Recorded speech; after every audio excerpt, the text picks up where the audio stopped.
हाँ जी। तो हम मेटलर्जी कर रहे थे, ठीक है जी। तो मेटलर्जी का लेक्चर नंबर 3 है।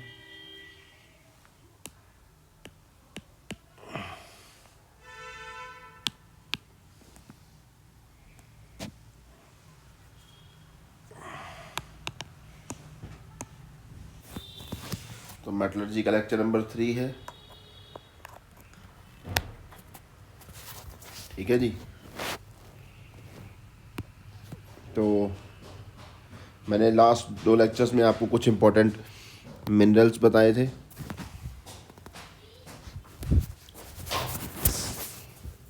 ठीक है। कुछ मिनरल्स बताए थे इम्पोर्टेंट, ठीक है। आपको मिनरल्स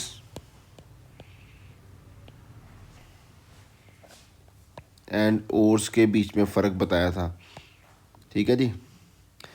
एक बात होती है all ores are minerals,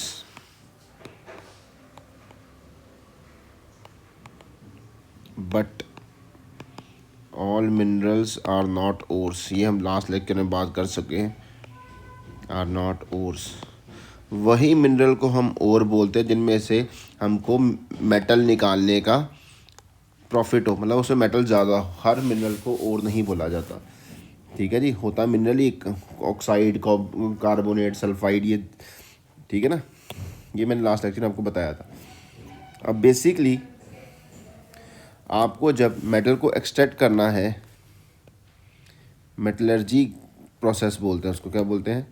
metallurgy, extraction of metal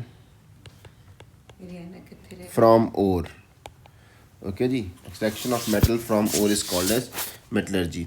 सबसे पहले इसके अंदर प्रोसेस क्या होंगे? सबसे पहले आप क्या करोगे, आपको ओर मिलेगा धरती में से, आप सब उसके साथ मिट्टी वगैरह लगी होगी। सबसे पहले आपको करनी पड़ेगी कंसंट्रेशन ऑफ ओर करना पड़ेगा। सबसे पहला प्रोसेस, कोई भी अगर आपने एलिमेंट निकालना है किसी भी ओर में से, सबसे पहले आपको कंसंट्रेशन ऑफ ओर करनी पड़ती है।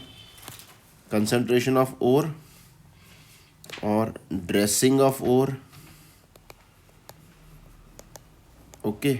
और क्या बोलते हैं, बेनिफिकेशन ऑफ ओर।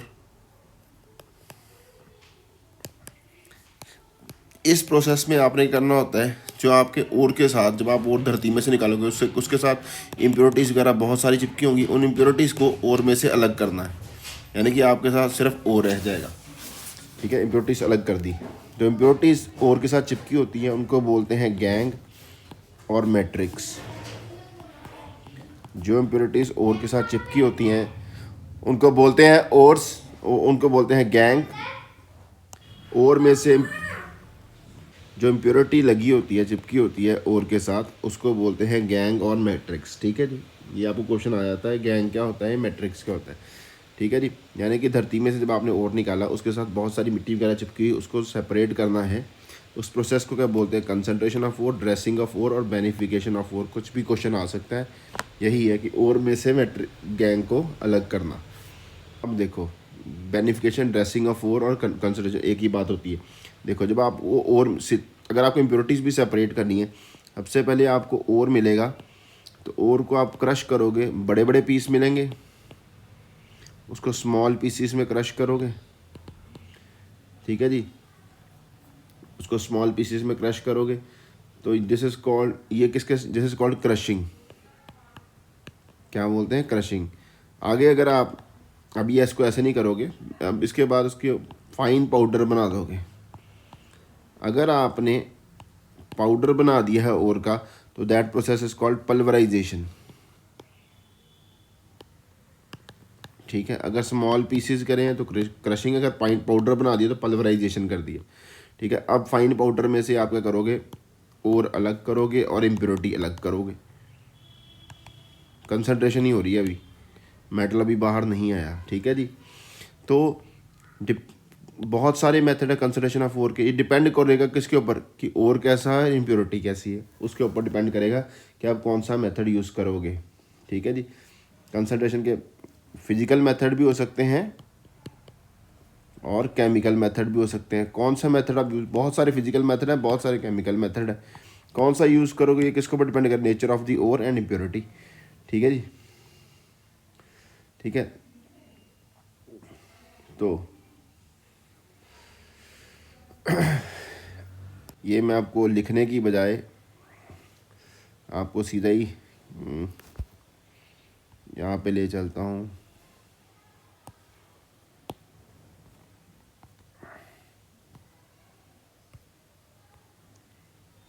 हाँ जी, ये देखो कंसंट्रेशन ऑफ ओर के मेथड है। ठीक है, सबसे पहले आपका ग्रेविटी सेपरेशन। ग्रेविटी सेपरेशन आपको नाम से कुछ पता चल रहा होगा, अंदाज़ा हो रहा होगा। क्या करना है आपने, मतलब वेट के हिसाब से इम्प्योरिटी और आपकी जो ओर होगा उसकी डेंसिटी में फ़र्क होगा। जनरली जो इम्प्योरिटी होगी वो लाइट होगी और जो ओर होगा वो हैवी होगा। ठीक है जी, क्या होगा, देखो ऐसे टेबल सा बना होगा, उसके ऊपर ऐसे ऐसे रिजिस लगी होंगी, ये रिजिस लकड़ की रिजिस लगी हुई है, ये वाली लकड़ी की। ठीक है जी, ये इसको बोलते हैं वुल्फी टेबल्स। ठीक है, जो जो राइफल्स बोलते हैं इनको। ठीक है जी, अब यहाँ से आपने क्रस्ट और डालना है, ऊपर से पोर करना है, यहाँ से पानी डालना है। अब जो इम्प्योरिटी होगी वो क्या होगी, लाइटर होगी, वो पानी के साथ आगे चले जाएगी और आपका यहाँ फंसता जाएगा। ठीक है जी, इस तरह से आपने कर दिया है, सेपरेट कर दिया है किसको, क्या बोलते हैं, ओर को इम्प्योरिटी में से। एक तो ये ग्रेविटी एक विल्फी टेबल है, एक आपका आप यूज़ कर सकते हो हाइड्रोलिक क्लासीफायर। ये देखो ऐसा है, आपने क्या करना, ऊपर से ओर डालना है। ठीक है, और नीचे से आपने वाटर पंप करना है। जब आप वाटर पर जाएगा, वाटर इम्प्योरिटीज़ को ऊपर लेके चला है, और हैवी है नीचे आ जाएगा, नीचे और कंसनट्रेट होके आ गया। ठीक है जी, ये आप वहाँ पे यूज़ कर सकते हो जो कि और क्या है, हैवी होंगे। ठीक है जी, ठीक है, जैसे कैसराइट वगैरह को ऐसे ही प्योरीफाई किया कंसनट्रेट किया। Generally oxide and carbonates ore concentrate by this, for example tin ore cassiterite and iron ore hematite are concentrated by gravity method. कुछ भी नहीं है, नेम से पता चल जाता है सब कुछ। ठीक है जी, अगला इलेक्ट्रोमैग्नेटिक सेपरेशन। इसमें क्या होगा, या तो आपकी इम्प्योरिटी मैग्नेटिक होगी या तो आपका जो ओर है वो मैग्नेटिक होगा। ठीक है जी, अब यहाँ पे आपको करना क्या पड़ेगा, ये देखो पाउडर ओर जो है वो यहाँ से ऊपर से आएगा, ये बेल्ट है, रोटेटिंग बेल्ट है, इसकी एक साइड पे मैग्नेट लगी होगी। ठीक है जी, अगर जो चीज़ मैग्नेटिक होगी वो इसके पास गिर जाएगी, जो नॉन मैग्नेटिक होगी वो दूर निकल जाएगी। ठीक है जी, यही चीज़ है, यानी अलग अलग ढेले बन जाएंगे, ढेरियाँ बन जाएगी। ठीक है जी, जैसे ये किसको वेरीफाई करेंगे, जो आयरन ओर होंगे, जो कि मैग्नेटिक ओर होंगे, उनको सेपरेट करने के लिए from non magnetic impurities. Ferromagnetic ores are considered by this method. Wolframite, ठीक है जी, ऐसे ही आपका फेरोक्रोमाइट, आप ऐसे उसको कंसिडर कर सकते हो ओर को। And wolframite is separate from non magnetic ore cassiterite by this method. अगर आप दोनों को सेपरेट करना, आप मैग्नेटिक सेपरेशन मेथड यूज़ कर सकते हो। ठीक है जी, इसको इलेक्ट्रोमैग्नेटिक बोला, मैग्नेटिक सेपरेशन भी सेम ही है। ठीक है जी, अगली चीज़ आ गई फ्रॉथ फ्लोटेशन। अगला मेथड क्या आ गया है, फ्रॉथ फ्लोटेशन। फ्रॉथ फ्लोटेशन में क्या होगा, झाग बनाना। ठीक है जी, सबसे पहले अब आप देखो क्या होगा, हाँ जी, ये आपका जो ओर है आपने ऊपर से डाला। ठीक है जी, और ये वाटर है, और इसके अंदर आपने क्या डाल देना, पाइन ऑयल डाल देना है, या आपने डाल देने हैं ज़ैंथेट्स डाल देने हैं। ठीक है, पाइन ऑयल और ज़ैंथेट्स। पाइन ऑयल और ज़ैंथेट, जब आपको पता है पानी के अंदर तेल मिक्स करो झाग बन जाती है।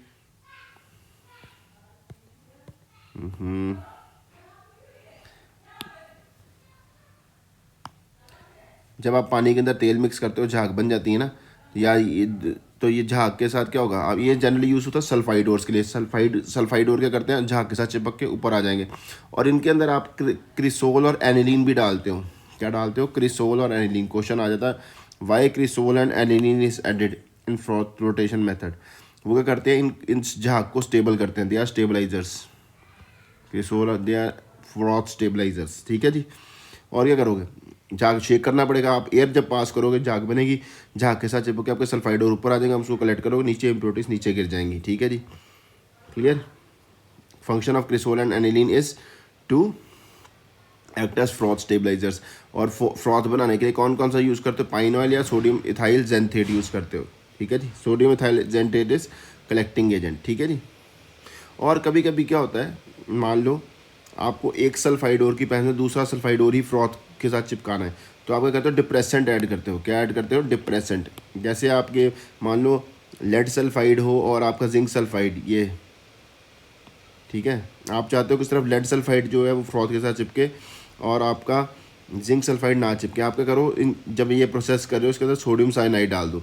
सोडियम साइनाइड क्या करेगा, जिंक सल्फाइड के साथ ऐड करके कॉम्प्लेक्स बना देगा, सॉल्युबल कॉम्प्लेक्स। ठीक है जी। ये जो लेड सल्फाइड जो का फ्रॉथ के साथ चिपक जाएगा ये अंदर ही रह जाएगा, वो नहीं आएगा। ठीक है जी। क्वेश्चन आ जाता है why with the following agent acts as depressant, तो आप क्या बोल सकते हो, sodium cyanide during froth flotation.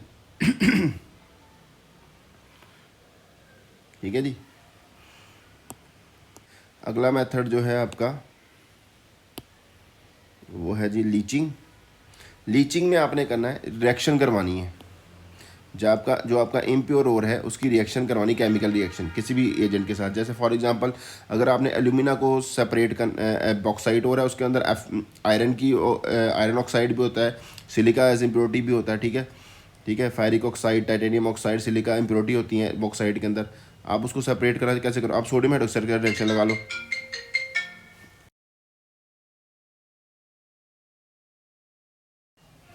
आप सोडियम हाइड्रोक्साइड का रिएक्शन लगा दो, ये आपको पता है इसके साथ सोडियम एल्यूमिनेट बना देगा।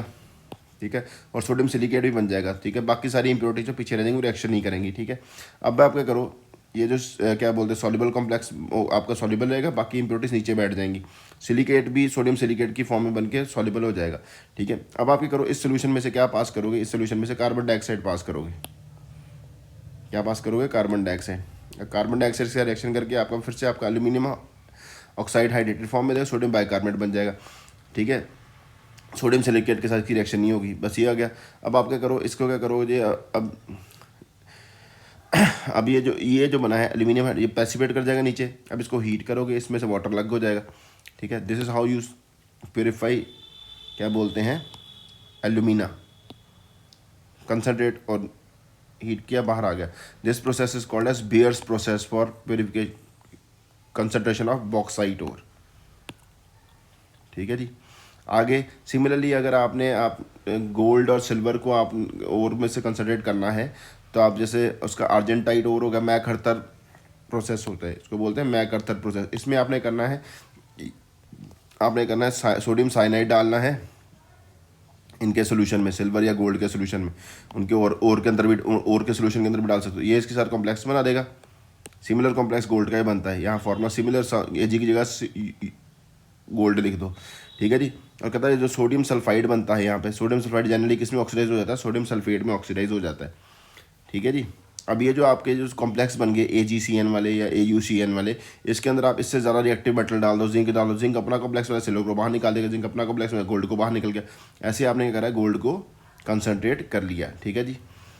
मैकअर्थर फॉरेस्ट प्रोसेस किसके लिए होता है, सिल्वर और गोल्ड की ओर की कंसनट्रेशन के लिए। ठीक है जी। इसको साइनाइड प्रोसेस भी बोलते हैं। ठीक है, यहाँ पे जो आपने फ्रॉथ फ्लोटेशन में सोडियम साइनाइड डाला था वो डिप्रेशन ऐड कर रहा था, यहाँ पे वो कॉम्प्लेक्स बनाने में हेल्प कर रहा है। ठीक है, मतलब ध्यान से क्वेश्चन कर लेना। ठीक है, ठीक।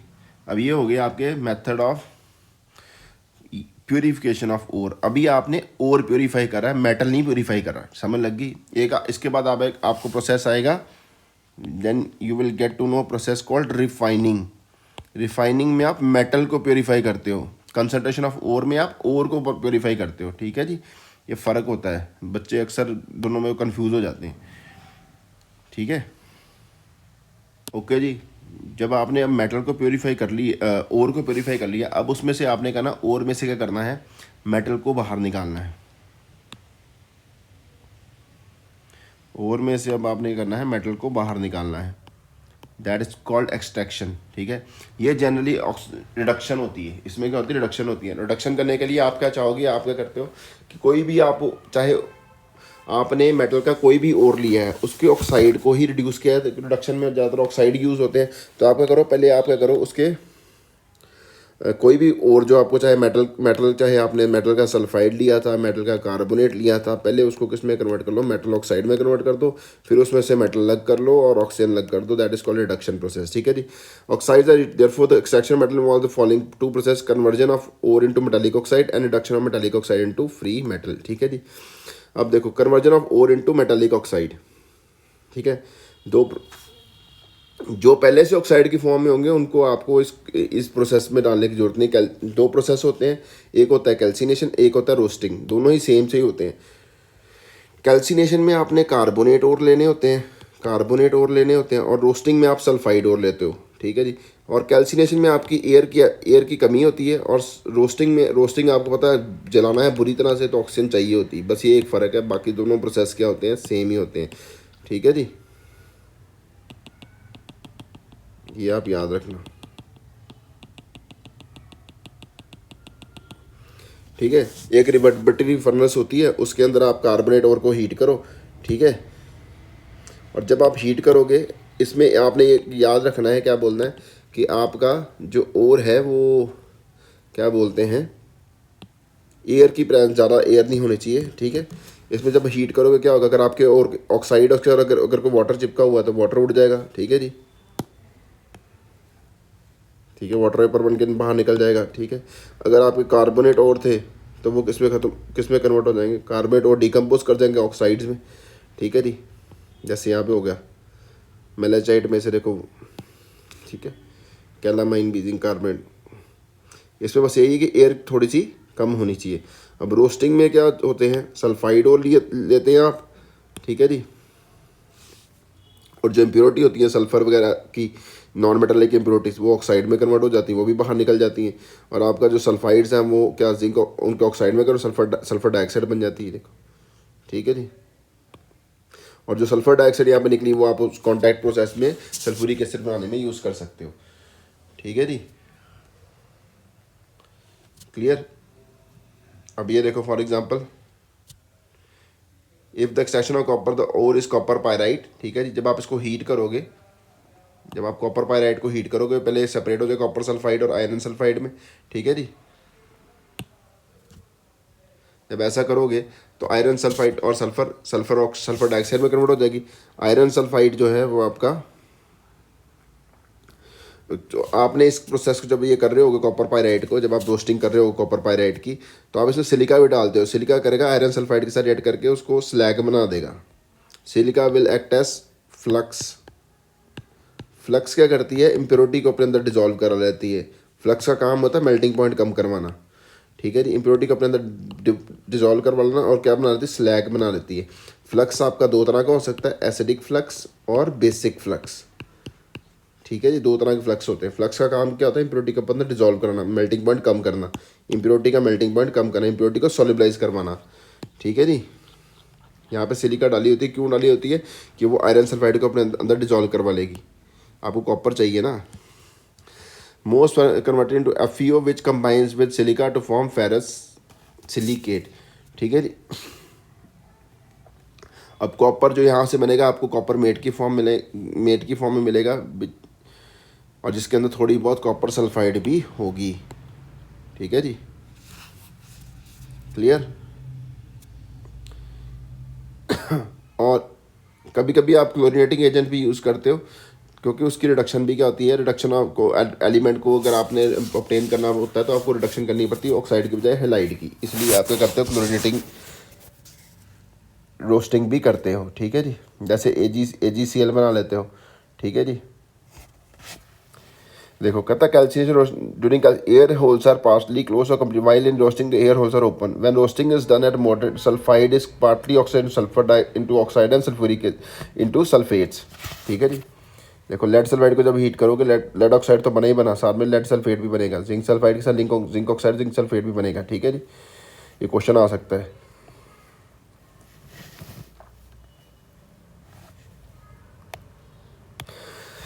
अब एक बार आपने मेटल का ऑक्साइड बना लिया, फिर आप क्या करोगे, उसकी रिडक्शन कर दोगे, उसमें से फ्री मेटल ले आओगे, ठीक है जी। तरीका क्या होता है कि आपने जनरली आप जो रिड्यूसिंग एजेंट यूज़ करते हो, रिड्यूसिंग एजेंट कार्बन होता है या क्या बोलते हैं, कोई मोर रिएक्टिव एलिमेंट ले लेते हो, ठीक है जी। सबसे पहले होता है स्मेल्टिंग में आप कार्बन की प्रेजेंस में हीट करते हो, कोक चारकोल की प्रेजेंस में, और इसमें क्या होगा, जो कि लेस इलेक्ट्रोपॉजिटिव एलिमेंट होते हैं जनरली, उनकी एक्सट्रैक्शन स्मेल्टिंग के थ्रू की for the extraction less electropositive, जैसे लेड, जिंक और टिन और आयरन, ठीक है जी। Powerful reducing agent such as carbon may be use, ठीक है। कार्बन मोनोऑक्साइड बन गया, वाटर बन गया, आपका कार्बन डाइऑक्साइड बन गया, एल्यूमिना बन गया और क्रोमियम बाहर आ गया, ठीक है जी। अब हीट करके कर रहे हो प्रोसेस तो इसको बोलेंगे पायरोमेटलर्जी। ठीक है जी। कार्बन कार्बन आपका जनरली जो रिड्यूसिंग एजेंट यूज़ होगा कार्बन होगा, कार्बन मोनोऑक्साइड या एल्यूमिनियम ही होता है। ठीक है जी। कार्बन के प्राइस में हीट करना होता है स्मेल्टिंग। ठीक है, पहले ही बोल चुका हूँ, चारकोल वगैरह। तो कार्बन जब करोगे, कार्बन के साथ रिएक्शन करके कार्बन मोनोऑक्साइड में कन्वर्ट हो सकती है, कार्बन डाइऑक्साइड में कन्वर्ट हो सकती है। ठीक है।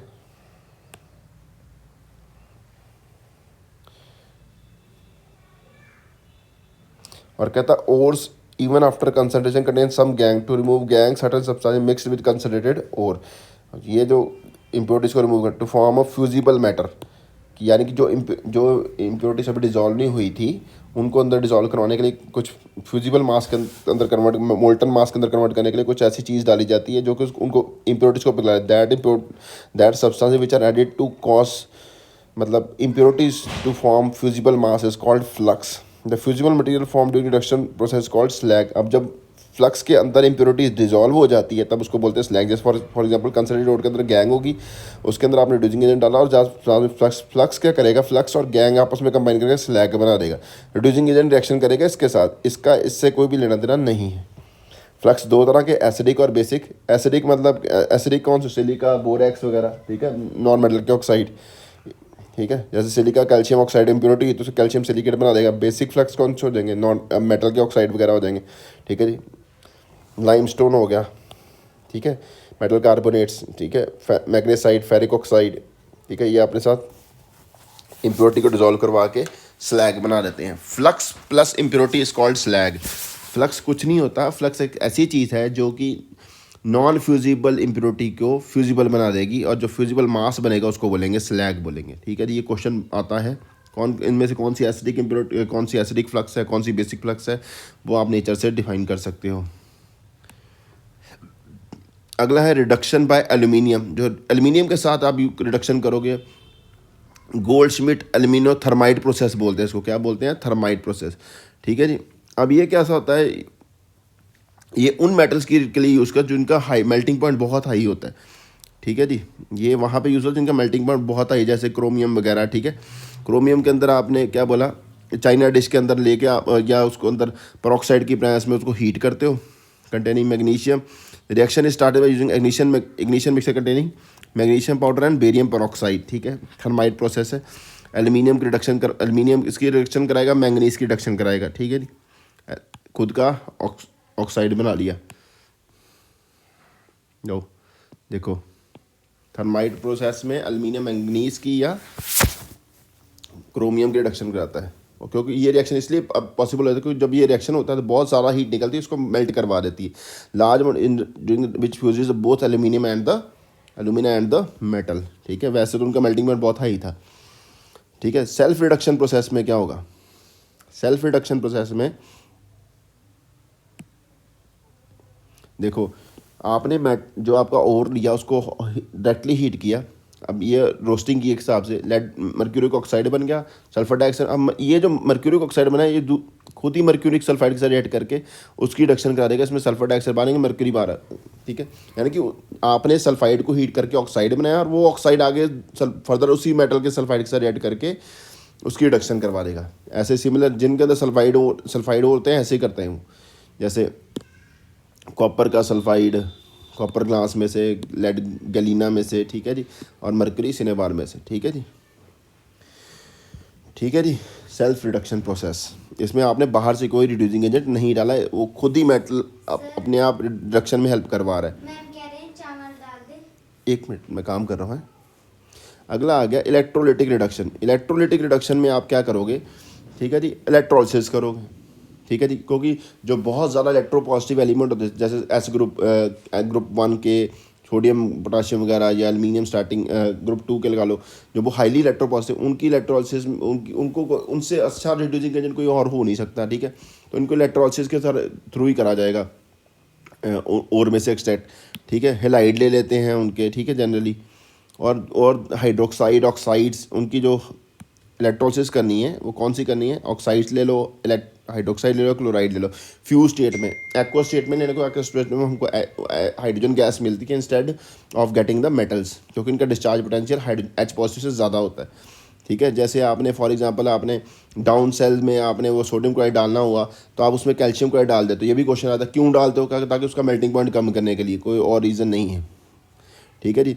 और अगर आपने क्या करना है, दूसरी तरीके सोडियम बनाना है तो कैस्टनर प्रोसेस में आप सोडियम हाइड्रोक्साइड की करते हो इलेक्ट्रोलिसिस। ठीक है, आपको सोडियम कहाँ मिलेगा, कैटायन है तो कैथोड पे। क्लियर है।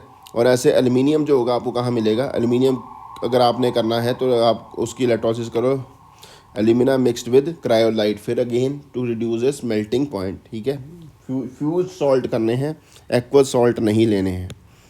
ठीक है जी, फ्यूज्ड सॉल्ट लेने हैं for electrolysis, not aqua salts. ठीक है, क्यों, क्योंकि H पॉजिटिव का डिस्चार्ज पोटेंशियल जो है वो कम है as compare to these highly electropositive metals. ठीक है जी। अब अगले लेक्चर में हम करेंगे एलिंगम डायग्राम। Thank you.